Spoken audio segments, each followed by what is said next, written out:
السلام علیکم، کیسے ہیں آپ سب؟ امید ہے خیریت سے ہوں گے جی۔ سبق کی طرف جانے سے پہلے معذرت ایڈوانس میں کہ میری طبیعت خراب ہے، تو ذرا آواز خراب ہوگی یا میں کھانسی وغیرہ کروں تو برداشت کیجیے گا۔ آیت نمبر ہے 50 سورہ بقرہ کی۔ وَإِذْ فَرَقْنَا، اور جب ہم نے پھاڑا، بِكُمُ الْبَحْرَ، تمہارے ساتھ دریا کو، فَأَنْجَيْنَاكُمْ، پس نجات دی ہم نے تمہیں، وَأَغْرَقْنَا، اور ہم نے غرق کیا، آلَ فرعون، آل فرعون کو، وَأَنْتُمْ تنظرون، اور تم دیکھ رہے تھے۔ اس آیت میں اللہ فرما رہے ہیں کہ جب ہم نے تمہارے ساتھ دریا تمہیں پار کروایا اور دریا کو پھاڑ کے راستے بنائے، یہ وہ واقعہ کی طرف اشارہ ہے جب موسیٰ علیہ السلام کو حکم دیا گیا کہ بنی اسرائیل کو لے کے مصر سے نکل جائیں۔ تو جب وہ رات کے وقت مصر کو چھوڑ کے جا رہے تھے تو راستے میں انہیں دریا آ گیا، آگے دریا تھا تو پیچھے فرعون کی جو تھیں فوجیں۔ تو اب دریا کی موجوں اور فرعون کی فوجوں کے درمیان میں موسیٰ علیہ السلام ان کے ساتھی تھے۔ اللہ نے موسیٰ علیہ السلام کو حکم دیا کہ اپنے عصا کو دریا میں پھینک دو۔ موسیٰ علیہ السلام نے عصا کو دریا میں پھینک دیا تو دریا کا پانی 2 حصوں میں تقسیم ہو گیا اور راستے بن گئے دریا میں سے گزرنے کے۔ تو موسیٰ علیہ السلام اور ان کے ساتھی دریا میں سے گزر گئے۔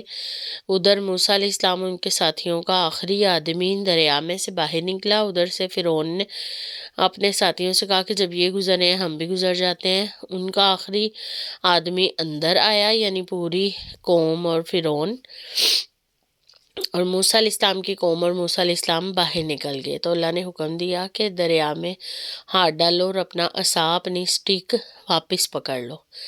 موسیٰ علیہ السلام کو اللہ نے 2 معجزے دیے تھے، ایک ید بیضا اور ایک ان کا عصا تھا۔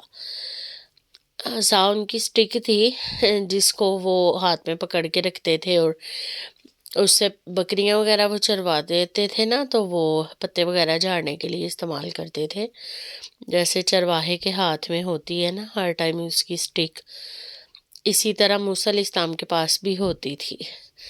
تو اسی کو اللہ نے معجزہ ان کا بنا دیا تھا۔ فرعون کے دربار میں سب سے پہلے وہ جب پیش ہوئے جادوگر ان کے سامنے مقابلے کے لیے، وہ سٹک ان کا اژدہا بن گئی۔ پھر اس کے بعد جب پانی کی ضرورت پڑی تو عصا مارا پتھر پہ، چشمے نازل ہو گئے، آگے ہم پڑھیں گے بھی۔ آج میری طبیعت خراب ہے تو سر بھی ذرا سویا ہوا ہے، تو میں ذرا کنفیوز ہو کے پڑھا رہی ہوں، تو جو ہے میں نے کہا مس نہ ہو جائے سبق۔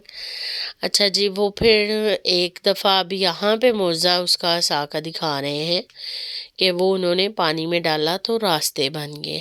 جو دوسرا معجزہ تھا نا موسیٰ علیہ السلام کا، وہ تھا ید بیضا، وہ بغل میں اپنا ہاتھ ڈال کے نا باہر نکالتے تھے تو ہاتھ روشن ہو جاتا تھا۔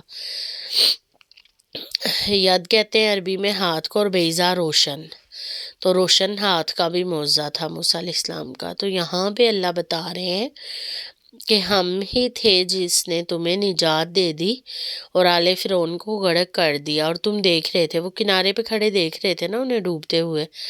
تو یہ تذکرہ ہو رہا ہے اس آیت میں۔ اگلی آیت میں اللہ فرما رہے وَإِذْ وَعَدْنَا، اور جب ہم نے وعدہ دیا موسیٰ علیہ السلام کو 40 لیلہ، 40 راتوں کا، ثم اتخذتم العجل، پھر پکڑ لیا تم نے بچڑے کو، من بعدہ، اس کے بعد، وانتم ظالمون، اور تم ظالم تھے۔ اگلی آیت بھی پڑھ لیتے ہیں پھر تفسیر اکٹھی کرتے ہیں۔ ثم عفونا، پھر ہم نے معاف کیا، عنکم تم سے، من بعد ذالک، اس کے بعد، لعلکم تشکرون، تاکہ تم شکر کرو۔ اب ان آیات میں موسیٰ علیہ السلام کو نا اللہ نے کوہ طور پہ بلایا کہ 30 راتوں کے لیے تم نے یہاں پہ رکنا ہے، سٹے کرنا ہے اور میری عبادت کرنی ہے۔ تو 30 راتوں کو بڑھا کے نا اللہ نے وہاں پہ گئے ہوں کو بول دیا کہ اب 40 راتوں تک ادھر ہی رہو۔ موسیٰ علیہ السلام اپنی قوم کو 30 راتوں کا بتا کے آئے ہوئے تھے، تو جب وہ آئے نہیں نا 30 راتوں کے بعد، تو ان کی قوم میں تھا ایک جادوگر سامڑی، اس نے ساری قوم سے کہا کہ جو موسیٰ علیہ السلام ہے وہ چھوڑ کے چلے گئے، اب انہوں نے کوئی نہیں آنا، ان کو نعوذ باللہ ان کے جو رب ہے اس نے اپنے پاس بلا لیے۔